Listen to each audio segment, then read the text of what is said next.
Hey, welcome back, YouTubers, to the breakdown of the Evil Bad Book Club. We're going over chapter 21 of the Turner Diaries tonight. Man, things are really going crazy. Turner's in LA. He's in charge of trying to clean things up there. And things are a mess. You've got, problems with food. They're trying to get electricity to areas. They're trying to separate the races. They're trying to move the blacks out and separate the Chicanos also from the whites. And, they're having issues because, of whatever, as far as racial cleanliness goes. They're trying to figure out, who's white and who's not white because everybody's mixed so much. So they're really having a hard time with that stuff. The thing that really struck me in this part of the book is, besides the racial stuff, is you've got a total breakdown now, and they're having a hard time feeding everyone. So they're looking for anything to feed the folks. So they're even talking about fish meal that they've taken from a fish food plant, so they're willing to feed that to the people because it's a source of protein.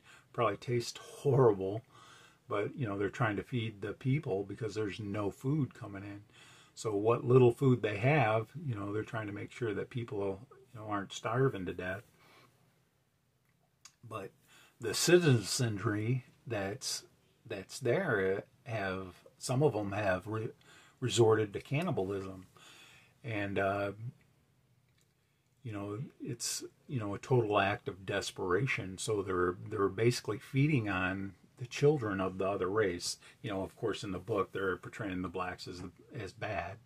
So they're the blacks are basically getting young white kids and butchering them and serving them up to their population in their areas. And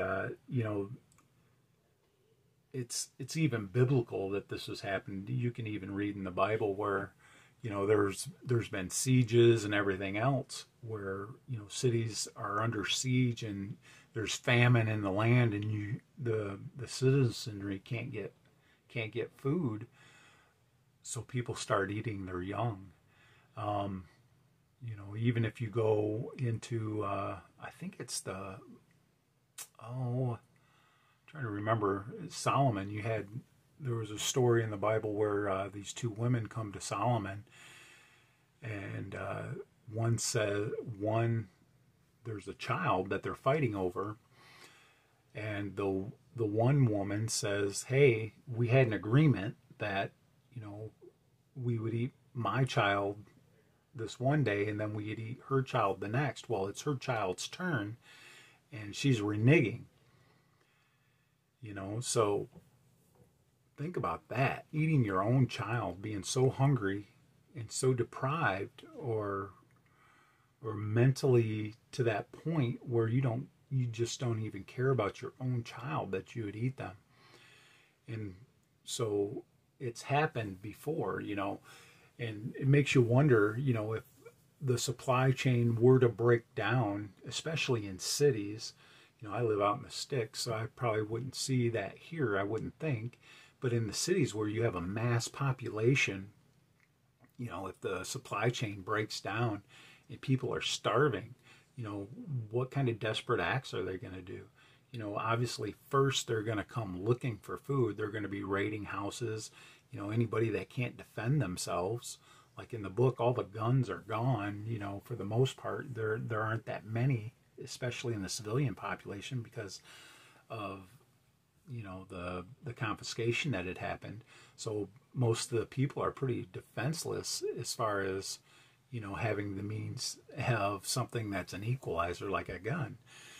So if you're not willing or able to defend yourself, you're at the mercy of whoever's willing to beat the hell out of you and take whatever you have.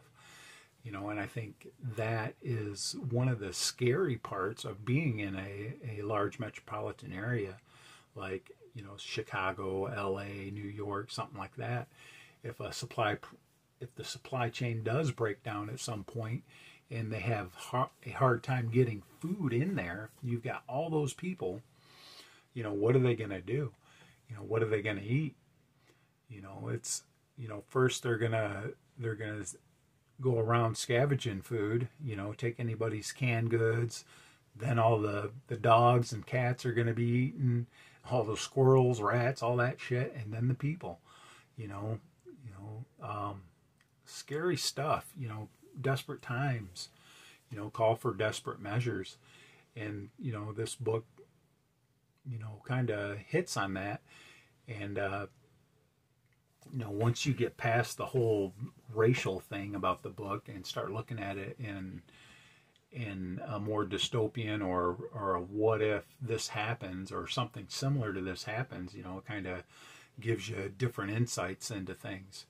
So, you know, think about that. If you live in a built up area, I suggest you start putting away food. Of course, have some way to defend yourself and have the will to actually defend yourself, because that's going to be the thing. You know, talking tough is one thing. Actually doing something is something different. You know, everybody's a tough guy until you get socked in the nose. You know, so, you know, there's a lot of truth to that. So you've got to be able to stand up for yourself. Otherwise, people will just run right over you and take your stuff or eat you. So don't be eaten. So that's the breakdown for chapter 21. Come by tomorrow. I'll read chapter 22, and then we'll do the breakdown for that tomorrow night. Check you YouTubers out later.